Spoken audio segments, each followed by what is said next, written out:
শুভেচ্ছা জানাচ্ছি সকল শিক্ষার্থীদেরকে। আমন্ত্রণ জানাচ্ছি বর্তমানে মাধ্যমিক লেভেলের অন্তর্ভুক্ত নবম ও দশম শ্রেণীতে অধ্যয়নরত সকল শিক্ষার্থীদেরকে এই ভিডিওটি দেখার জন্য।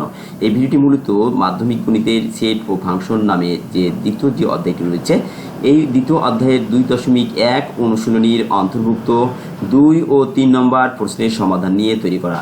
যদি তোমরা মনোযোগ সহকারে এই ভিডিওটি দেখে থাকো তাহলে অবশ্যই তোমরা উপকৃত হবে, এবং এই সমস্যার আলোকে যদি তোমাদের পাবলিক পরীক্ষা বা স্থানীয় পরীক্ষায় যদি তোমাদের অনুরূপ কোনো সমস্যা আসে তাহলে সেগুলোর কীভাবে সমাধান করতে হয় সে সম্পর্কে একটি সামগ্রিক ধারণা অর্জন করতে পারবে বলে আশা রাখছি। চলো কথা না বাড়িয়ে আমরা ভিডিওটি দেখার চেষ্টা করি। এখানে প্রথমেই যেটা রয়েছে আমাদের 2 নম্বর প্রশ্নের সমাধান। 2 নম্বর নিচে সেটগুলোতে গঠন পদ্ধতিতে প্রকাশ করো। গঠন পদ্ধতি অর্থাৎ আমাদের সেট প্রকাশের যে দুটি পদ্ধতি রয়েছে, একটি তালিকা পদ্ধতি, অপরটি গঠন পদ্ধতি। আমরা এখানে তালিকা পদ্ধতিতে দেওয়া রয়েছে, আমরা এটি কী করব, এর বৈশিষ্ট্যগুলো অনুসন্ধান করে সেই বৈশিষ্ট্যের আলোকে আমরা এটা কী করব, এর গঠন পদ্ধতিতে প্রকাশ করব। তো প্রথমেই আমরা ক নম্বর দিয়ে শুরু করছি। দেখো ক নম্বরে যেটা দেওয়া ছিল মান এখানে লিখে নিলাম, সেটা প্রথমেই ধরি এ ইকুয়াল এত, আমরা এর একটি নাম দিয়ে দিলাম যে এ সমান এত। ঠিক আছে, তোমরা এখানে এ বি সি ডি যা মনে চাই সেটি দিতে পারবে, এক্স ওয়াই জেড দিলেও হবে। ইংরেজি বর্ণমালার যে 26টি লেটার রয়েছে সেই 26টি লেটার যে কোনো একটি দিলেই হবে, ক খ গ দিলেও হবে, এরকম বিষয়টি আর কি। ধরি এ ইকুয়াল 3 5 7 9 11 দিয়ে দিলাম। এক্স এর মান সর্বনিম্ন 3 ও সর্বোচ্চ মান 11 বিজোড় সংখ্যা। এখানে এই যে বৈশিষ্ট্যগুলো রয়েছে এগুলোর দিকে যদি আমরা একটু দৃষ্টিপাত করি তাহলে দেখো এখানে এই সবগুলি কিন্তু কি বিজোড় সংখ্যা। 3 5 7 9 11 এবং সর্বনিম্ন কত 3 রয়েছে এবং সর্বোচ্চ কত 11 রয়েছে। তাহলে 3 আর 11 এবং কি সংখ্যাগুলো কি বিজোড় সংখ্যা। অর্থাৎ A equal x belongs to N, যেন এক্স স্বাভাবিক বিজোড় সংখ্যা এবং 3 less than x less than equal x less than equal 11। অর্থাৎ এই যে মানগুলো রয়েছে এই মানগুলোর আলোকে আমরা এই যে কি বৈশিষ্ট্য খুঁজে পেয়েছি তারই আলোকে আমরা এই যে গঠন পদ্ধতি এখানে প্রকাশ করলাম। ঠিক আছে, অর্থাৎ তুমি যে এই যে তালিকা পদ্ধতিতে যে মানগুলি দেওয়া থাকবে, মানগুলোর যে বৈশিষ্ট্য কী বা কোন ধরনের দেওয়া রয়েছে সেইগুলোর আলোকেই কিন্তু এখানে লিখতে হবে। এই প্রশ্নের উত্তর আরও হতে পারে, কীভাবে হতে পারে দেখো, তোমাদের এটা তো দেওয়া হলো, এর উত্তর আমরা যদি এভাবে দিতে পারি যে এই যে এক্স বিজোড় সংখ্যা এবং কি 1 লেস দ্যান, অর্থাৎ এই মানগুলো কি 1 থেকে বড়, এইটাতে বোঝাচ্ছে 1 থেকে বড়, কিন্তু এটা কি বোঝাচ্ছিল 3 সহ। যখন লেস দ্যান ইকুয়াল বা গ্রেটার দ্যান ইকুয়াল থাকবে তখন মনে করতে হবে যে দুই প্রান্তে দুটি সহ বোঝাবে, আর যখন শুধু লেস দ্যান বা গ্রেটার দ্যান দেওয়া থাকবে তখন মনে করতে দুই প্রান্তে দুটো বাদে বোঝাবে। ঠিক আছে, সেইটা অপেক্ষা বড় এরকম বোঝায়, কিন্তু ইকুয়াল শব্দটা থাকলেই বা ইকুয়ালের চিহ্ন থাকলে মনে করতে দুই প্রান্তে দুটি সহ। তাহলে আমরা যেহেতু এখানে একটি বাদ দিয়ে 1 থেকে বড় দিয়ে দিয়েছি এবং 13 থেকে ছোট দিয়েছি। ঠিক আছে, 1 থেকে বড় দিয়েছি 11 থেকে 11 সহ পর্যন্ত, আবার 3 সহ 13 থেকে ছোট পর্যন্ত। ঠিক আছে, এইভাবে তোমরা একাধিক উত্তর এখানে এইভাবে তৈরি করে দিতে পারবে। প্রথম অংশ যাতে থাকবে, সর্বশেষ যে অংশটা রয়েছে এই অংশটা একটু ভিন্ন করে এর উত্তর একাধিকভাবে দেওয়া সম্ভব। খ নম্বরে চলে যাচ্ছি। খ নম্বরে আমাদের এই বৈশিষ্ট্যগুলো দেওয়া রয়েছে, বৈশিষ্ট্যগুলো আমাদের এই তালিকা পদ্ধতি মানগুলি দেওয়া রয়েছে। আমরা এই মানের এবার এখন কি করবো, এখন বৈশিষ্ট্য অনুসন্ধান করবো যে কি মান দেওয়া রয়েছে বা এর কোনগুলো বা এর কোন ক্যাটাগরি দিয়ে দেওয়া যায় একে। দেখো 1 2 3 4 আমাদের কিন্তু এটা স্বাভাবিক সংখ্যা নাই। ঠিক আছে, স্বাভাবিক সংখ্যা কিন্তু এখানে কিন্তু ধারাবাহিকভাবে দেওয়া নাই। ঠিক আছে, স্বাভাবিক সংখ্যার অন্তর্ভুক্ত সব মানে, কারণ স্বাভাবিক সংখ্যা বলতে আমরা 1 থেকে শুরু করে যাবতীয় সবই স্বাভাবিক সংখ্যা যা গণনা করেছি যেগুলো আমরা ব্যবহার করে থাকি, কিন্তু তার ভিতরে গ্যাপ রয়েছে এখানে আমাদের। তাহলে গ্যাপ কোন দৃষ্টিকোণ থেকে রয়েছে সেটা আবার একটু অনুসন্ধান করতে হবে। তাহলে দেখো এখানে 36 রয়েছে আবার, তাহলে আমরা যদি 36-এর গুণনীগুলো বের করি তাহলে কিন্তু এটা এই মানগুলো আমাদের মিলে চলে। দেখো 36-এর গুণনীক যদি আমরা বের করতাম তাহলে 1 গুণ 36 হতো, এই 36 2 গুণ কত হয় 18 হয়, 3 গুণ 3, তাই না, 3 দিয়ে 3 বারং 36 হয়। আচ্ছা 4 নং 36 হয়, আর কোনোভাবে হয় 4 নং 36, আচ্ছা 6 ছক 36 হয়, 6 ছক 36। তাহলে এই মানগুলো ছাড়া আর কোনো মান পাওয়া যায়? 1 2 3 4 1 2 3 4 6 6 9 11 12 18 36 এই মানগুলো রয়েছে। তাহলে এই যে মানগুলো 36 গুণনীয়ক, তাহলে x belongs to N, x 36 গুণনীয়ক। ঠিক আছে, এটি শুধুমাত্র কাঙ্ক্ষিত উত্তরটি আমরা পেয়ে গিয়েছি। চলে যাচ্ছি গ নম্বরে। গ নম্বরে যে সংখ্যাগুলির দেওয়া রয়েছে এই সংখ্যাগুলির আমরা এবার বৈশিষ্ট্য অনুসন্ধান করবো যে কীভাবে কী রয়েছে। দেখো সবগুলো 4 দিয়ে শুরু করা হয়েছে, অবশ্যই এগুলো 4-এর গুণিতক মনে হচ্ছে। ঠিক আছে, কারণ 4-এর সাথে 1 গুণ করলে আমরা 4 পাই, 2 গুণ করলে 8 পাই, 3 গুণ করলে 12 পাই, 4 গুণ করলে 16 পাই, 5 গুণ করলে 20 পাই, এভাবে রয়েছে। 10 গুণ করলে আমরা 40কে পেয়ে যাচ্ছি। তাহলে সবগুলো কিন্তু 4-এর গুণিতক এবং কি 40-এর চাইতে বড় নয়। আমরা কিন্তু 4-এর সঙ্গে যদি 100তে গুণ করি তাহলে কিন্তু 100 400 হয়ে যাওয়ার কথা, 1000 গুণ করলে 4000 হবে, কিন্তু এখানে কিন্তু 40-এই সীমাবদ্ধ থাকছে। এজন্য আমাদের সর্বোচ্চ কত পর্যন্ত 40 পর্যন্ত। তাহলে এক্স এর মানগুলো 4-এর গুণিতক এবং এক্স লেস দ্যান ইকুয়াল 40। ঠিক আছে, অতএব A equal x belongs to N, যেন এক্স 4-এর গুণিতক এবং এক্স লেস দ্যান ইকুয়াল 40। ঠিক আছে, এক্স লেস দ্যান ইকুয়াল কি হবে 40 হবে। তাহলে এই শর্ত এটাই।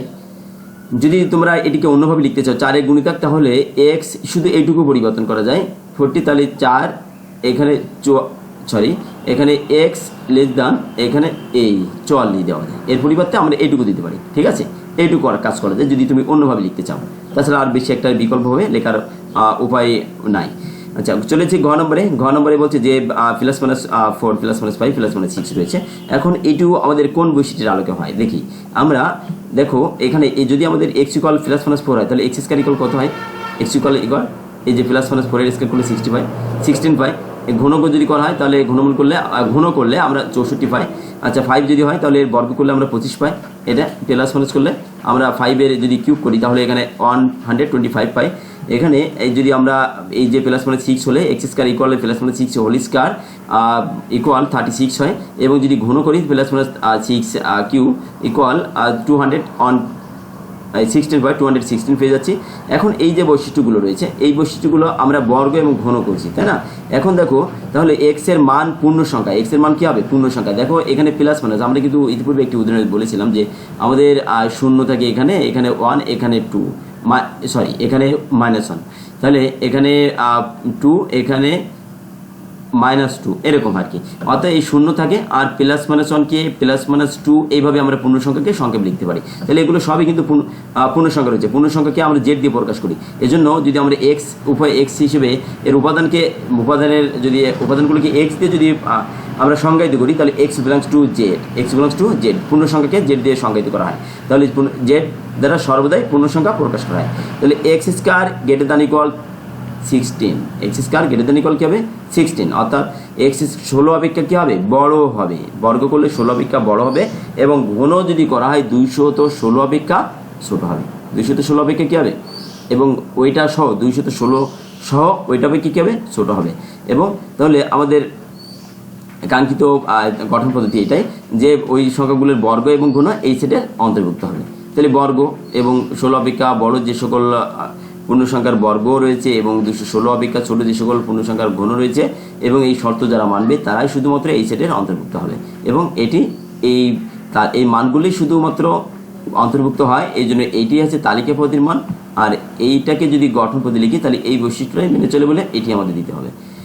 আর উত্তর হতে পারে এই প্রশ্নের কেমন হবে? দেখো এখানে যে A16 less than equal X square less than equal 36, এই প্রশ্নের আমরা এইটুকু লিখতে পারি এক্স প্লাস টু জেড, যেন 16 less than equal X square less than equal 36, Z X square greater than 9 এবং X Q less than equal 225, অর্থাৎ এটা কিউব এটা, আর এটা কি 9 অপেক্ষা বড় হবে। বর্গ করলে কি হবে? 9 অপেক্ষা বড় হবে, এবং ঘন করলে 225 অপেক্ষা ছোট হবে। কারণ এই শর্তেও আমাদের এই মানগুলি মেনে চলে। ওই যে প্লাস মাইনাস 4, 5, 6 আছে না, এই শর্ত দুটিতেও ওই মানগুলো একইভাবে মেনে চলে। এই জন্য আমাদের এটা গ্রহণযোগ্য পাচ্ছে। চলে যাচ্ছে 3 নম্বরে। আমাদের এটি একটি সহজ বিষয়, যদি তোমরা হয়তো তোমাদের অষ্টম শ্রেণীতে এটি ছিল, এই জন্য এটি তোমাদের জন্য অনেকটা ইজি। তারপরে একটা আলোচনা করছি যে আমাদের বির মান এইটা ছিল, সির মান এইটা। আমাদের যে মূল যে মানটি ছিল আমাদের 3 নম্বর যে প্রশ্নটি রয়েছে, দেখো এর মান এইটা, বির মান এইটা, সির মান এইটা। এই মানগুলো আমরা বি বাদ দিয়ে দেবো, বির মান থেকে আগে লিখে নেবো, তারপর সেখান থেকে কী করবো? সির মানটি বাদ দিয়ে দেবো। তাহলে বির মান ওইটা, সির মান ওইটা আমরা এখানে বসিয়ে নিলাম। বসিয়ে নিয়ে সেখান থেকে যদি বাদ দিয়ে দেওয়া হয়, দেখো বি বাদ সি বলতে যে মানটি রয়েছে 1 2a 2ab, তাহলে এখান থেকে কী কী মিল রয়েছে? 2ab কিন্তু এর ভিতরে নাই, তবুও বি বাদ যাবে। অর্থাৎ বিষয়টা এরকম যে এই যেটা বাদ আছে এইটা যদি এর ভিতরে মিল থাকে তাহলে তো বাদ যাবেই, আর যদি মিল না পাওয়া যায় তাহলেও এটা কি হবে? বাদ যাবে। ঠিক আছে, এটাই হচ্ছে মূল বিষয়। তাহলে আমাদের বাদ দিলে 1 হয়। এ ইউনিয়ন বি, খ নম্বরে চলে যাচ্ছি। এটা এর মান এইটা, আমাদের তালিকা থেকে তোমরা প্রশ্ন থেকে দেখে নিবে বি সমান এইটা। তাহলে যদি আমরা ইউনিয়ন করি তাহলে 1 2 3 4 1 2 3 4 এগুলো সাজিয়ে লিখে দেবো। যদি একাধিকবার থাকে তাহলে একবার লিখবো, যেমন 2 এখানে রয়েছে, তাহলে 2কে আমরা একবার লিখবো। তাহলে 1 2 3 4 a 1 2 3 4 a। চলে যাচ্ছে গ নম্বরে। এই ইন্টারসেকশন সি, এর মান এইটা, সির মান এইটা। যদি ইন্টারসেকশনের বৈশিষ্ট্য হচ্ছে এটি শুধু কমন মানটাই গ্রহণ করে। কমন মান রয়েছে এখানে 2 রয়েছে, এখানে 2 রয়েছে, এই জন্য এই 2 মিল আছে, 2 থাকবে এখানে।